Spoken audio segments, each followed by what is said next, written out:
Hola, ¿cómo estás? Quiero invitarte en este podcast a que juntos construyamos una mirada cada día más consciente sobre las diferentes realidades que pueden suceder dentro de la crianza. Esto es Psicocriando. Te doy la bienvenida. Bueno, hola, ¿cómo están? Me alegra mucho saludarlos por aquí. Hoy entonces en Psicocriando hemos estado conversando de varios temas y hace algunos capítulos miramos cuál es esa perspectiva que se construye a nivel familiar de los estereotipos de belleza, ¿no? Y como yo les he dicho varias veces, siento que los dos entornos en los que más influyen en esos hijos, sean niños, sean adolescentes, es el familiar y también es el escolar. Entonces me parecía bueno tener las dos caras de la moneda de estereotipos de belleza. En el episodio que hablamos desde ese lugar familiar de este tema, pues lo vimos con una nutricionista que pueden ir a escucharlo.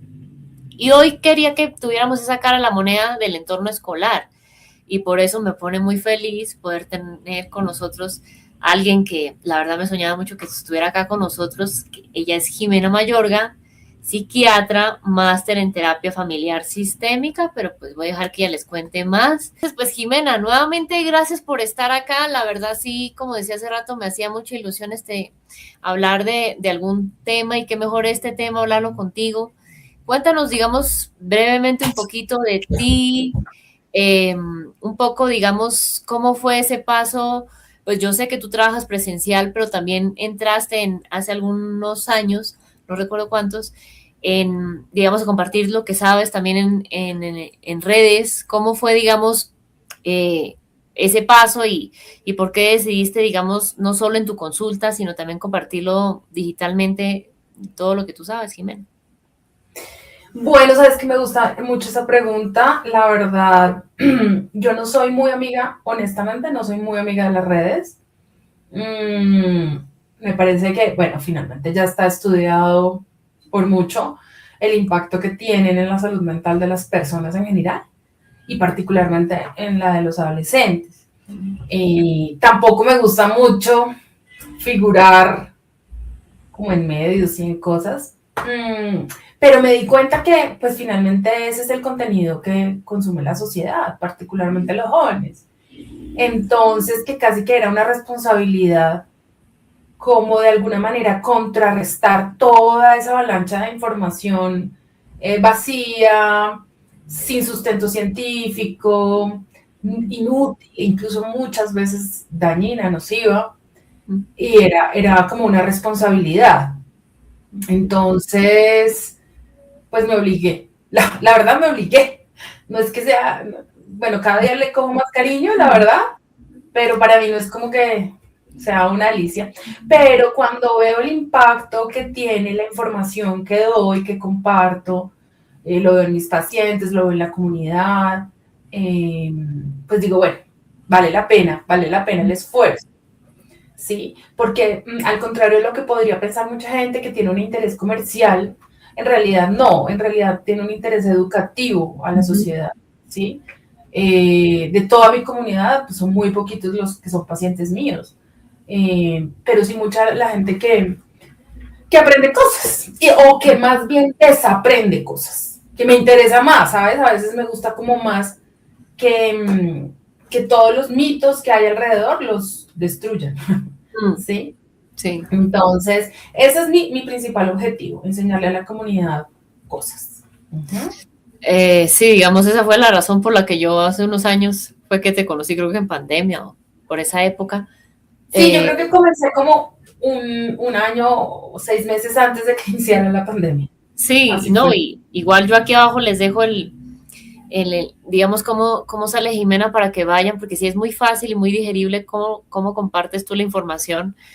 Eh, Porque, pues sí, literal, yo no voy a decir que veo todo, pero sí siempre que puedo veo la información que tú compartes y me encanta, digamos, el soporte que tienen, porque no es simplemente alguien queriendo hablar de salud mental, no sé, desde la opinión, sino hay una base científica. Entonces, eso a mí me parece genial.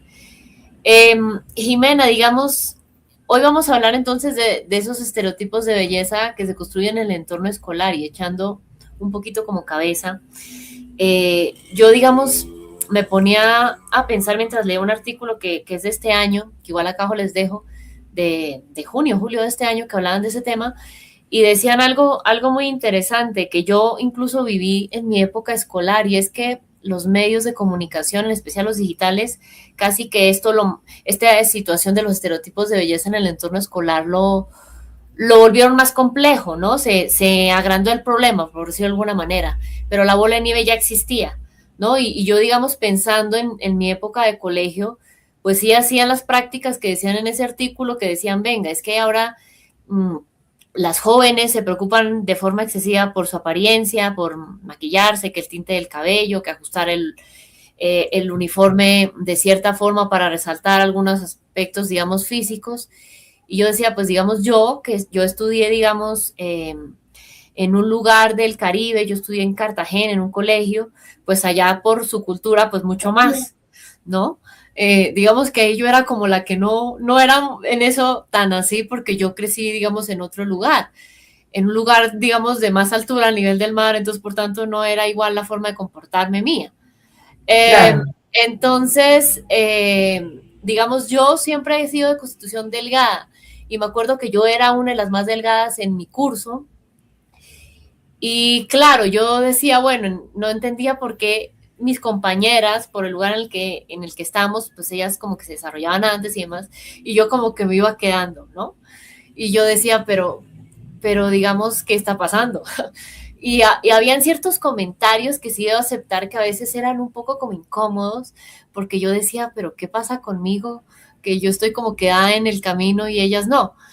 Y en esa época que no existían redes sociales, o sea, solo existía el correo electrónico y Messenger, que eso solo lo entenderán personas de una Sí. literal, yo sentía esa presión y se sentía muy incómodo y no existían. Ahorita no me imagino, debe ser mucho más complejo y justamente por eso, Jimena, me gustaría arranquemos por ahí, Jess. ¿Cómo percibes tú que la sociedad ve hoy este tema, digamos, en el entorno familiar, en el entorno escolar? ¿Cómo ven el tema de los estereotipos de belleza? En realidad, eh, ¿los entienden? ¿Son conscientes que existen? ¿No? Yo creo que poco a poco sí se está creando más conciencia de la existencia. Afortunadamente, de una u otra forma, cada vez se están diversificando más esos estereotipos, pero siguen siendo estereotipos, ¿sí? Es decir, creo que antes eran pocos y están muy unidos a la estética como, bueno, también eso ha fluctuado históricamente, como desafortunadamente, por ejemplo, en Colombia, en alguna época muy ligados a la estética del narcotráfico, entonces eso estaba mediado por las cirugías estéticas, cierto tipo de cuerpos, y así. Lo que pasa es que sí siento que se ha diversificado a otro tipo de estéticas, ¿no? Yo veo, por ejemplo, entre mis adolescentes como un estereotipo irreverente en la moda y en el cuerpo. De alguna manera a mí eso me parece positivo. Sin embargo, siguen siendo estereotipos. Y eso en las personalidades de adolescentes es muy complejo porque una de las cosas que busca el adolescente es pertenecer, es tener una identidad que la mayoría de las veces a esa edad se consigue de manera colectiva, perteneciendo a algún colectivo. Y si esa pertenencia está mediada por la estética o la apariencia, pues nos ponemos en riesgo de muchas cosas. Entonces, mal que bien, cualquier estereotipo sería malo. Si, digamos, si entrar en vigencia el estereotipo de la obesidad, por decirlo de alguna manera, pues también sería peligroso. Y así, ¿no? La clave es el hecho de tener que cumplir el estereotipo, ¿sí? Y no aceptar la diferencia, la diversidad, la individualidad. Ahí es donde está el problema. Entonces, la clave es trabajar en eso, en la capacidad de aceptar que soy diferente a los otros y que está bien ser diferente. Y ese es el rol que de pronto no hemos terminado de lograr. Pues, creo que no hemos ni empezado. a trabajar en eso. Sí, no, con las redes sociales creo que avanzamos 20 pasos atrás en ese tema. Y es que, digamos, tú dices algo muy cierto y yo lo he visto aquí que he tenido personas que han hablado conmigo de estereotipos de género, prejuicios raciales, en fin, cualquier, digamos, cantidad de cosas que hacen que casi que todos tengamos que estar dentro de una caja y todos tenemos que estar ahí, si no estamos ahí, entonces hay algo mal conmigo. Y yo siento que esto de una forma u otra a todos nos toca, porque en mi caso, digamos, como yo en mi desarrollo, pues fue un poco más tardío que mis compañeras. Yo no comencé a decir, ay, tan chévere que ellas, digamos, no sé, ya están físicamente de tal forma. Yo pensaba, pero ¿qué hay de malo conmigo? ¿No? O Claro, sea, uno claro, ese es comienza a el construir problema. unas ideas que incluso a veces ni siquiera en su casa, a veces le dicen porque, digamos, se cruzó mucho. Yo arranqué en los últimos años de primaria en ese colegio, o sea, digamos, ahí llegó la adolescencia y pasó todo esto.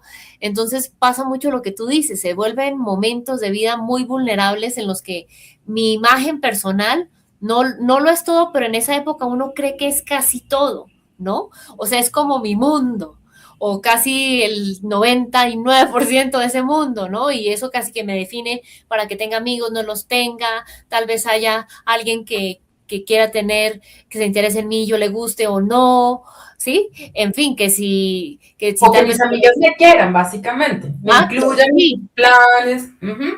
sí, que casi que uno pueda pertenecer a esos espacios que uno quiere en ese momento, ¿no? Y en realidad, digamos, es muy cierto eso que tú dices, Jimena, y por eso me gustaría entonces preguntarte, ¿cuál es ese papel que tú sientes que puede tener ese entorno, digamos, escolar en esos estereotipos de belleza que construyen los hijos? ¿Será que hoy en día, aun cuando las redes sociales casi que hacen que muchos jóvenes se den mucho palo por muchas cosas, el entorno escolar está digamos, siendo casi que un apoyo para que esto no avance tanto o tal vez no mucho? Tú digamos que has podido ver No, con no los... mucho. No mucho, ¿sabes por qué?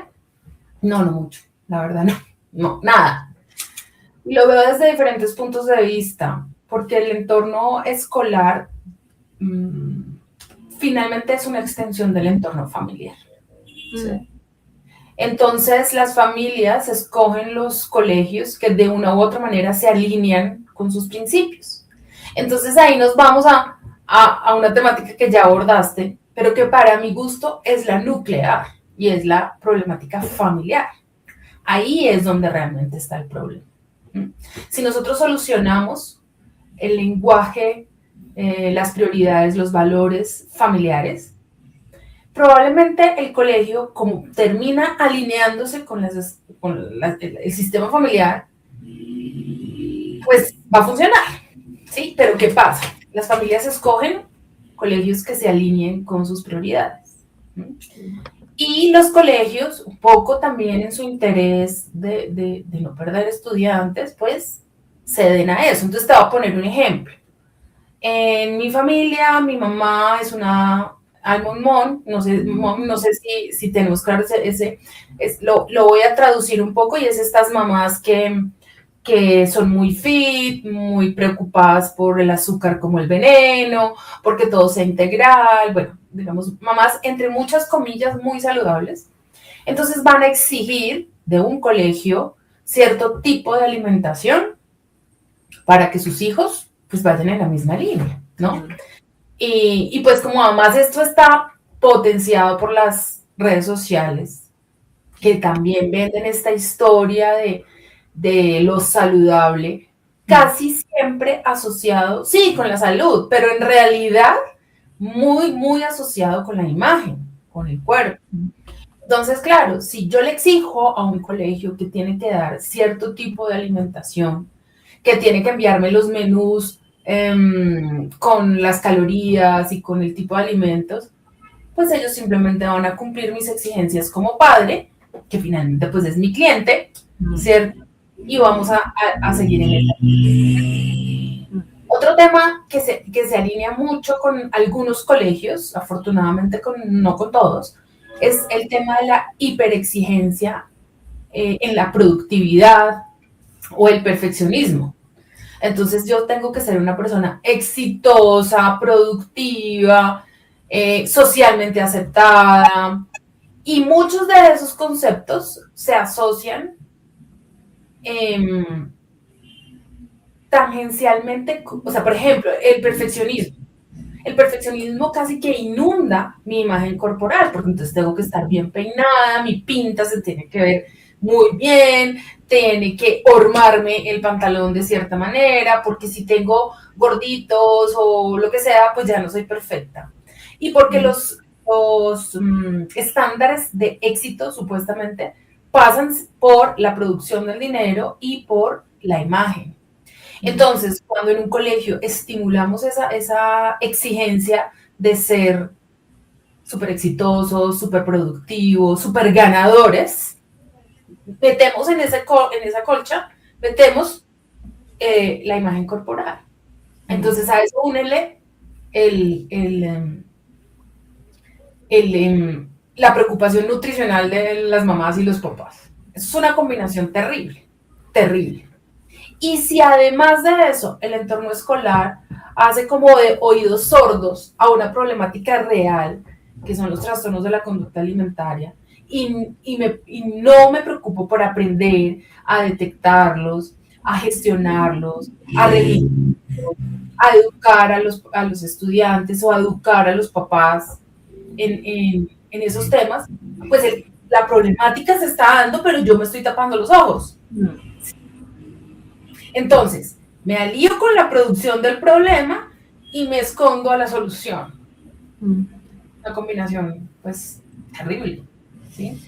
Pero lo veo más es eso, como una extensión del entorno familiar, porque en realidad lo que más impacto tiene es el entorno familiar. Si yo tengo una familia donde mis principios en relación con la imagen corporal están muy bien establecidos, donde el autoconcepto de los padres, la autoestima de los padres está muy fortalecida y trabajan por hacer lo mismo en sus hijos, el entorno puede ser lo que sea, pero yo subsisto a esa presión. Porque es que lo que a ti te da la fuerza es la familia, no el colegio, ni la universidad. Lo que te da la fuerza emocional, lo que te da la fuerza moral, lo que te da la fuerza social es la familia. ¿Sí? Sí. Entonces yo siento que el entorno escolar es como un aliado o un enemigo. ¿Sí? Y digamos, me gustaría que miremos dos cosas que dijiste, dos puntos importantes. Uno, el tema del autoconcepto. Digamos, tú nos dices, ok, todo arranca en casa y habrá algunas familias que están escuchándote, Jimena, y dirán, bueno, ¿cómo puedo desde mi casa ayudar a mi hijo a construir un autoconcepto, digamos, positivo para que en realidad tenga, llamémoslo como un escudo que lo proteja en otros entornos que esté como el colegio? Porque de por sí tú sabes, más que yo que trabajas, digamos, casi que de lleno con adolescentes, que hay muchos papás y mamás que creen que cuando el hijo llega a la adolescencia casi que es como una nube negra que llega a invadir la casa y se acabó la luna de miel con los hijos y ya me lo cambiaron y todo. No podemos evitar que esos hijos pasen por la adolescencia y de por sí hay muchos retos porque, digamos, tiene muchos cambios, cambios físicos, cambios emocionales, cognitivos, cambios, digamos, en la forma de comportarse, pero sí podemos armar esa caja de herramientas, dotarlo en esas herramientas para que pueda, digamos, enfrentarse de una forma lo más segura posible a esos otros espacios donde yo no voy a poder casi que estar con él de la mano 24/7, ¿no? Entonces, Mira, ¿cómo podríamos alimentar ese autoconcepto? el trabajo en todas las temáticas de la adolescencia comienza incluso antes de la concepción. Sí. Cuando los papás se preocupan por mirar a ver qué hacen con su adolescente, lo lamento, ya es muy tarde. Ya es muy tarde. La adolescencia sí o sí va a ser difícil, pero va a ser mucho más fácil si yo programé una maternidad o una paternidad conscientemente y la ejecuté siempre con una autorreflexión y con una información y con apoyo. Entonces, en esta temática es exactamente igual. ¿Sí? Si yo como madre no tengo un autoconcepto fortalecido, una aceptación de mi cuerpo, de la diferencia, una relación con mi cuerpo positiva, una relación con la comida, porque finalmente el cuerpo es en su mayoría comida, genética y actividad física. Si yo no tengo una buena relación con mi actividad física y una aceptación de las condiciones que son de mi familia, si yo soy afrodescendiente, pues eso no va a cambiar, ¿sí? Y puede que me tenga que enfrentar a la discriminación.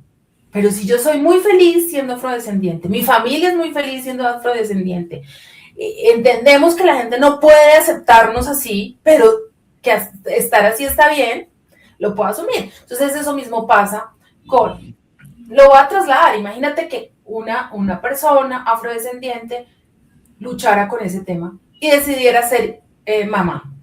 Obvio, su hijo saldría morenito y le transferiría esa inseguridad y ese miedo a su hijo. Entonces, por eso te digo que todo comienza con mi propio autoconcepto y mi decisión consciente de qué tipo de mamá quiero ser y cómo voy a ejecutar esa maternidad. ¿Sí? Si yo tengo problemas con mi autoconcepto y mi autoestima, no hay nada más retador que ser mamá.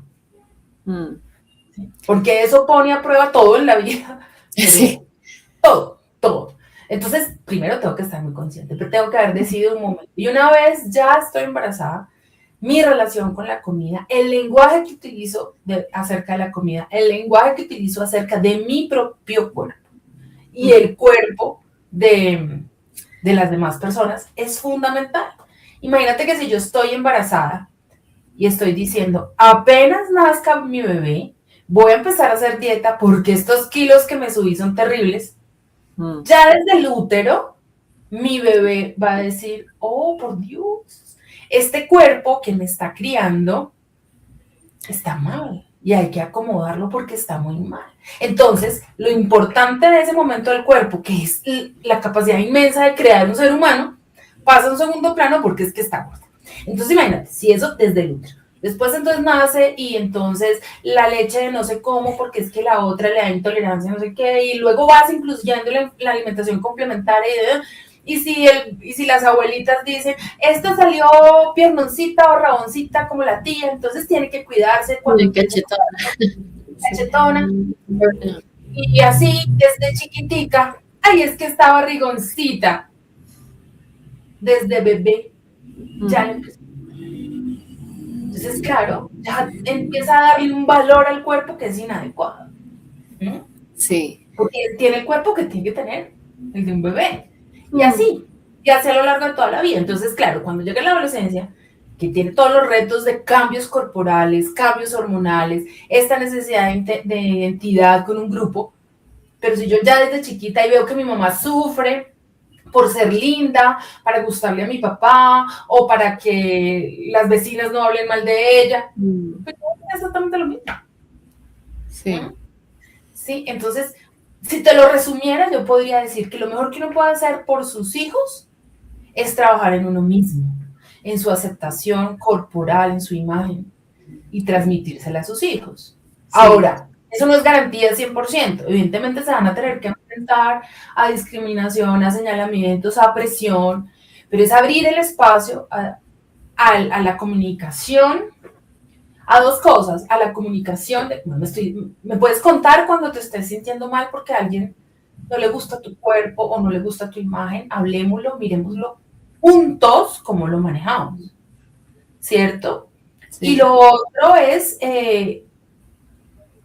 digamos, mantener siempre fuera del lenguaje, no hacer negociaciones, ¿sí? No es como, ay no, de verdad, esta niña sufre mucho, es que en ese colegio todas las niñas tienen el pelo liso, y pues ella no, entonces llevémosla a que le alisen el pelo para que no se sienta mal, porque pobrecita.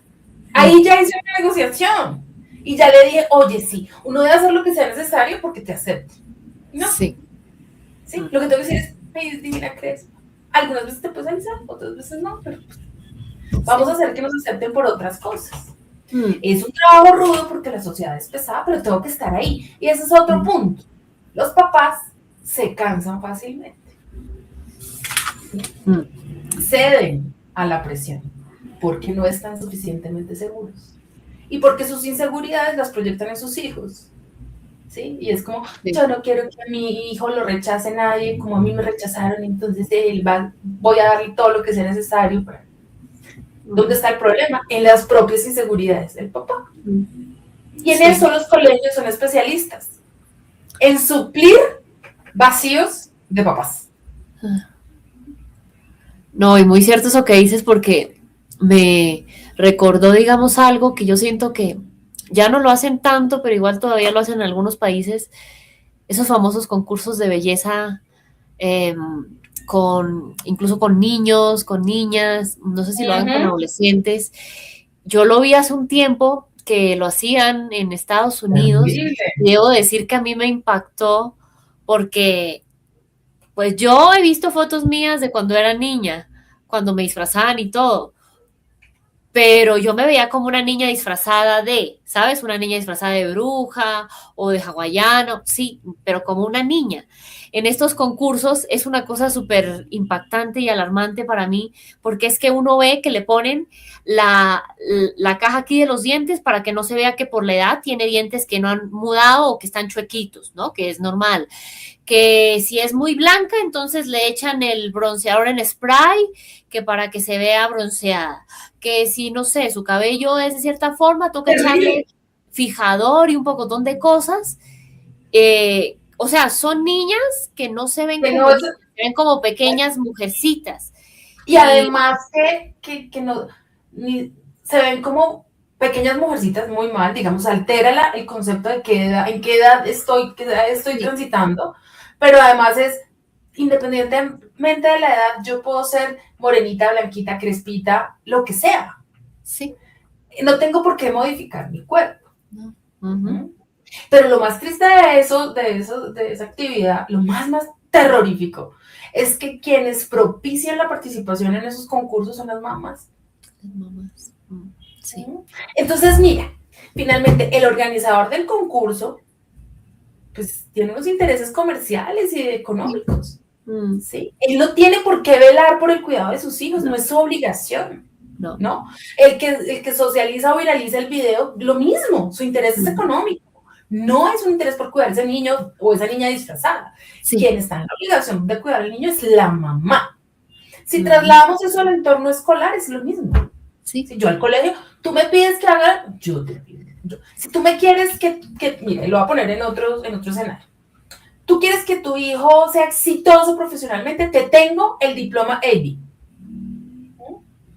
Te lo tengo. A costa de lo que sea. De que tu hijo se estrese, de que tu hijo tenga crisis de pánico, de que no duerma, de que no tenga vida social, de que incluso estudie cosas que no le interesan. Pero tú vas a tener tu diploma internacional. Te lo vendo. Eso es lo que tú quieres, que tu hijo sea exitoso. Yo te lo doy. Entonces yo, mamá frustrada, lo que sea, yo sí quiero que mi hijo pueda tener un diploma internacional. Entonces yo hago lo que sea por conseguirlo, y hay alguien que me lo provee, un colegio que está dispuesto a dármelo. Al colegio no le importa a su hijo. O sea, en teoría sí le debe importar, pero hasta cierto punto, ¿no? Claro, porque digamos... yo como mamá tengo que encontrar ese límite, y es claro, donde digo yo quiero que mi hijo aprenda cosas, pero no que se estrese aprendiendo. ¿Sí? Sí. No, y en eso, digamos, Jimena, es muy cierto, y me acordaba de un concepto que yo conocí hace unos años, y es lo que hoy en día hablan mucho en redes, la hipersexualización infantil o esas conductas hipersexualizadas. Cuando uno ve niñas o ve niños o incluso adolescentes que están vestidos con ropa, maquillaje o productos incluso que no son propios de su edad, y eso se le suma algo que yo tuve la oportunidad de aprender hace 2 años, y es que los invito a que busquen, y es disruptores endocrinos. Todos esos productos, llámese que si le hacen, por ejemplo, que ahora se escucha mucho, que la queratina para las niñas, o que el maquillaje, o que le pinto las uñas porque las quiere tener como la mamá, o los productos de la piel como los de la mamá, y resulta que por encima puede que sí se esté sintiendo como si fuera la mamá, pero internamente estoy afectando su salud. Estoy afectando su desarrollo sano. Y ¿no? de hecho, no debería sentirse como si fuera la mamá, Mm, básicamente, porque no es la mamá, sí. es ella. Ujú. Ella que tiene un cuerpo diferente a la mamá, una edad diferente a la mamá, una historia diferente a la mamá, no tiene por Sí, qué ser la ¿no? ¿No? mamá. Y siento que eso es algo que es bueno como tener ahí en cuenta porque primero, pues yo siento que algo que uno atesora, y yo se lo he preguntado a muchas personas qué atesoran o qué recuerdan de su infancia, y nadie me ha dicho, ay, cuando me alisaba el cabello, o ay, cuando me maquilla, no, sino cuando comíamos un helado con mi papá, cuando íbamos a caminar al parque con mi mamá, ¿sí? En realidad, esas cosas, además de que no las va a atesorar cuando ya sea un adulto, son cosas que le dañan su salud desde adentro. Entonces, pilas con eso porque son productos que no son Claro, aptos para claro, niños, entonces para... estoy saboteando la salud física, En- hormonal, que claro. tiene, que tiene un impacto tarde que temprano en la salud mental, pero Sí, también estoy afectando directamente la salud mental. Es muy sí. complejo lo que estoy haciendo. Es cero Ujú. amoroso, es cero responsable con la salud y el cuidado de mis hijos. Mm. ¿Sí? Sí, sí, en realidad me parecía importante decir eso porque sí, sí es bueno en eso.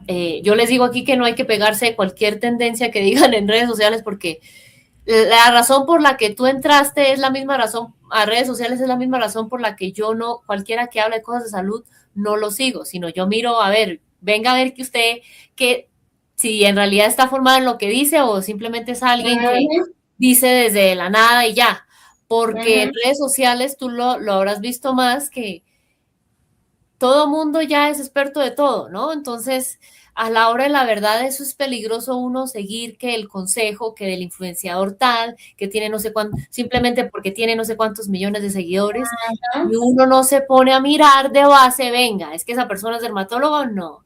Venga, es que esa persona es Exactamente. pediatra, no. Venga, es que esa persona es psiquiatra, Ujú. es psicólogo, no. Entonces yo sí siento que esto es un llamado importante para los que nos escuchan de ser responsables en qué, a quién escuchamos y hasta qué punto aplicamos o no las cosas, porque esa persona que está hablando, uno, no conoce a mi hijo, dos, no sabe las condiciones o características individuales que tenga.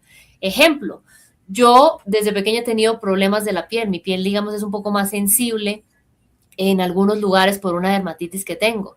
Si a mí me hubieran aplicado en mi casa todo lo que, bueno, en esa época no existía, pero todo lo que existiera en internet, pues voy a ser uno como estaría mi piel, ¿sí? Terrible. Entonces uno tiene que tener como cierto criterio y aquí el llamado es consulten con el médico de sus hijos, porque en internet es muy fácil que puedan decir cualquier cosa, pero hasta qué punto les sirve a ese hijo, es sano para ese hijo, pues digamos que hay que ahí tener como una mirada un poquito más, más crítica. No miren millones de seguidores, sino credenciales, ¿sí? Y qué mejor Claro, que por el médico que supuesto. conoce a mi bebé, casi a mi hijo, casi que desde que era bebé, porque a Y veces es sabes así. que también, digamos, hay personas que son médicos o son profesionales en su área, Sí. mm, pero aún así, aunque sean personas preparadas y aunque tengan experiencia, no todo lo que las personas, o sea, no todo lo que los profesionales dicen aplica para mí.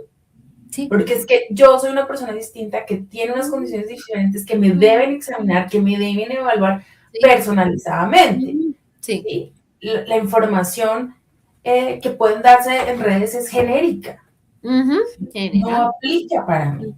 Entonces puede que esta persona, muy médico, que sepa mucho, que incluso sea de Harvard, esté dando unas recomendaciones que para mi caso sean absolutamente contraindicadas. Sí. Mm, ¿No? sí, eso Entonces, es importante.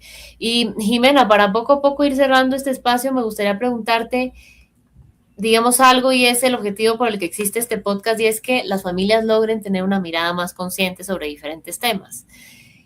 ¿Cómo podemos ayudarlos, digamos, a los que nos escuchan, mamás, papás, incluso, ¿por qué no tal vez profesionales que escuchen, para que haya un cambio de mirada en este tema, para que realmente cuando hablamos de estereotipos de belleza podamos enseñarle a esos hijos a trabajar esa aceptación personal y esa diversidad de los cuerpos que tú nos decían, entendiendo que todos no podemos casi que entrar en la misma caja si somos mujeres o en la misma caja si somos hombres? bueno, mira, yo creo que la primera recomendación sería trabajar en uno. antes, durante y después de la maternidad. Sí. Mm. O sea, entre mejor estudiada, más consciente sea yo, bajo cualquier método, digamos, claro, por supuesto, yo recomiendo el trabajo psicoterapéutico, me parece que es el mejor, pero hay otras formas. Pero, pero también, por ejemplo, está la parte espiritual, pero hay muchas formas, la educación, pero en la medida en que yo soy más reflexivo, me conozco más, colecciono herramientas que me ayuden a ser mejor persona conmigo y con los demás, voy a prepararme para ser una mejor mamá o papá. Y siempre estar en constante formación. Eso, digamos, es una recomendación genérica, ¿sí? Pedir ayuda. Ahora, en el tema específico de la imagen corporal, es quitar por completo, no por pedacitos, por completo, el tema de la imagen corporal en nuestra comunicación. Para nada. No tiene ningún sentido. Ningún sentido. Yo no tengo por qué hablar de mi cuerpo o del cuerpo de los demás. ¿Sí? La única persona con la que yo debería hablar de mi cuerpo, de pronto sería con el médico. ¿Mm? Pero no con nadie más. Nadie más puede opinar de mi cuerpo. Y cuando yo opino de mi propio cuerpo, tengo que ser muy cuidadosa de quién está oyendo la opinión de mi cuerpo. Porque si los que están oyendo son mis hijos, eso va a generar un cortocircuito muy grande. Entonces, en realidad, no hablar de la apariencia de nadie. Debería ser ilegal hablar de la apariencia de alguien. ¿Sí? Porque no es correcto, no suma. Y sí resta un montón para todo el mundo. Para mí, ese es el principal tip.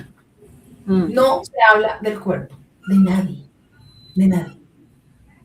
Ni de la reina de belleza que salió en televisión, ni de la vecina, ni del bebé, no, de nadie. En ningún sentido. Porque es que también, a veces entonces como, ay, estás preciosa, estás divina. No. Porque es que por ejemplo, ay, has adelgazado muchísimo. Tú no sabes lo que está pasando en el cuerpo o en la cabeza de una persona que ha perdido peso. Y cuando tú le dices, yo siempre le digo a los papás de mis pacientes, cuando tú le dices a tu hija que es preciosa, que es divina, que es la mujer más linda del mundo, le estás dando un valor demasiado importante a la apariencia. Porque el inconsciente de un niño dice, ay, mi mamá me quiere porque yo soy muy linda. Entonces, para que me quieran, yo tengo que ser linda.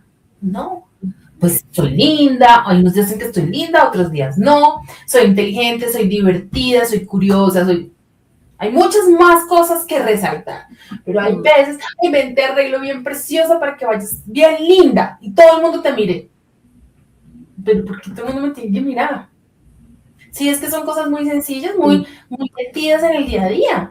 Probablemente no tiene nada de malo que yo le diga a mi hija, te va a poner este moño y te va a poner estos aretes para que te veas bien linda. Pues claro, ahí no hay ninguna mala intención. Pero cuando eso está en un contexto en donde la sociedad te presiona por una imagen corporal, sí, allí sí.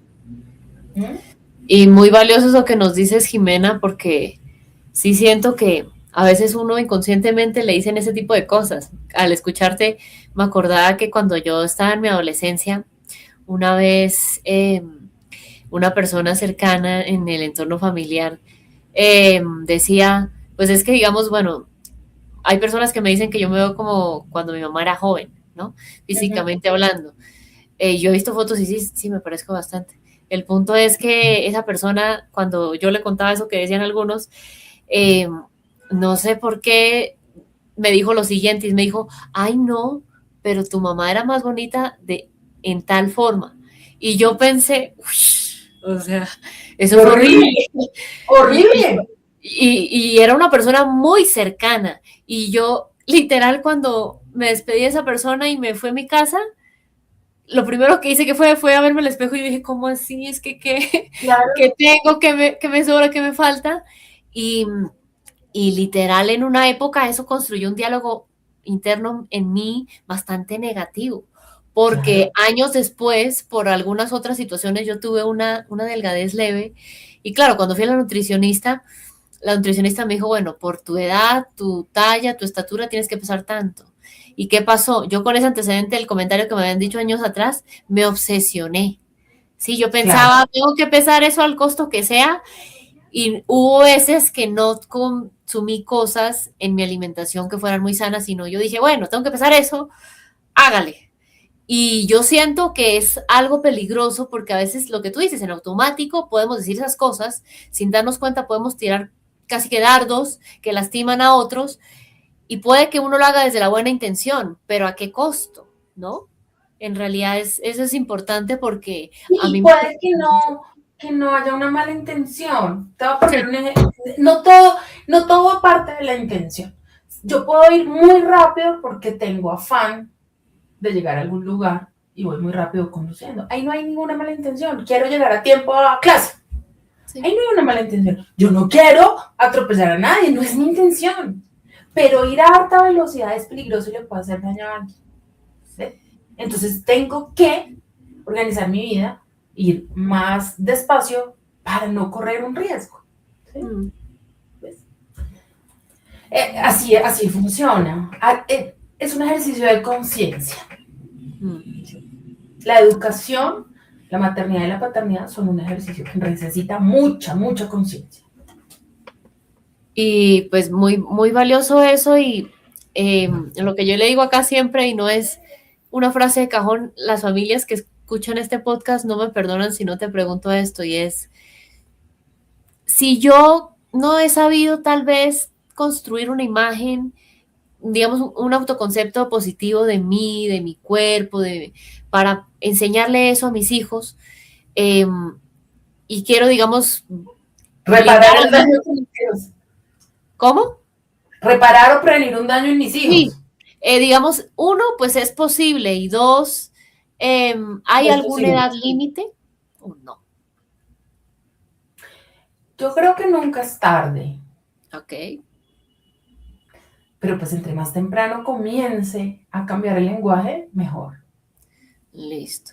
¿Sí? Pero perfectamente puede pasar y me pasa todo el tiempo con mis familias de pacientes, ya entendí todo lo que me equivoqué y ahora lo voy a reparar.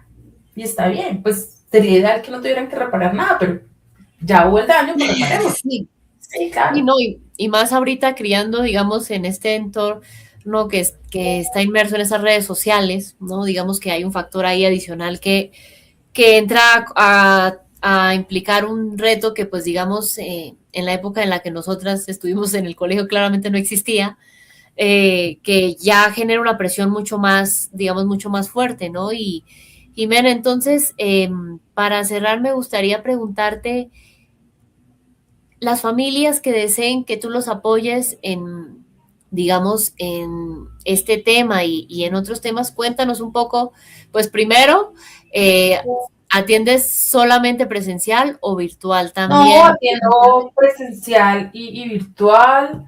Tengo pacientes pues prioritariamente colombianos, Ok. pero colombianos viviendo en cualquier parte del mundo, pero también tengo pacientes de otras nacionalidades. Toda la información para el agendamiento, para todo, la encuentran en mis redes, hay un link directo y en mi página. Ok. También mis redes son dra.jimena con J, Mayorga con Y, yuca y G de gato, en Facebook, en Twitter, en Instagram, en TikTok, y mi página es www.drajimenamayorga.com. Y allí pues está toda la información necesaria para contactarme, para escribirme, para agendar citas, para todo. ¿Tú trabajas solo con adolescentes o trabajas otros tipos No, yo de... trabajo con todo. De hecho, yo no soy psiquiatra de adolescentes, trabajo con una psiquiatra infantil y de adolescentes. Lo que pasa es que me va bien con los adolescentes, pero la verdad yo trabajo más que todo con adultos y con los papás de los adolescentes. Ok. Pero tengo muchos, muchos adolescentes. Ok, bueno, pues muchas gracias por haber estado acá, bienvenida acá siempre. yo le digo acá mucho a las invitadas que pues a veces hay temas que yo paso por alto que les pueden servir, si hay alguno que más adelante tú sientas que les puede servir, tal vez yo no lo he visto porque pues claramente aquí no podemos eh, tener en cuenta todo, entonces aquí tienes un espacio cuando quieras venir para compartir algo que sabes que les pueda servir a las familias. No sé si hay algo que quieras decirles para cerrar a los que te escuchan, Jimena. No, básicamente un ejercicio como les decía, de paternidad consciente y Espacio. responsable. Sí, Sí. sí, es decir, de no cumplir los estándares y los estereotipos también en la maternidad y la paternidad. No es ser mamá por ser mamá. Sí. Es que ser mamá tiene unas implicaciones importantes. Y si de verdad yo quiero ser mamá, tengo que hacerlo de la mejor manera, no por cumplir un estándar más de ser una mujer exitosa, ser buena esposa, ser y ser mamá, no. Ser mamá es una cosa muy, muy seria y muy compleja. Si yo hago ese ejercicio y tomo esa decisión a conciencia y la ejecuto a conciencia, claro que va a cometer errores, pero la probabilidad de que los cometa es mucho menor. Ok. Bueno, muchísimas gracias entonces. Un abrazo enorme. Gina, Chao. muchas gracias a ti, que estés muy bien. Bueno, gracias igualmente. Chao.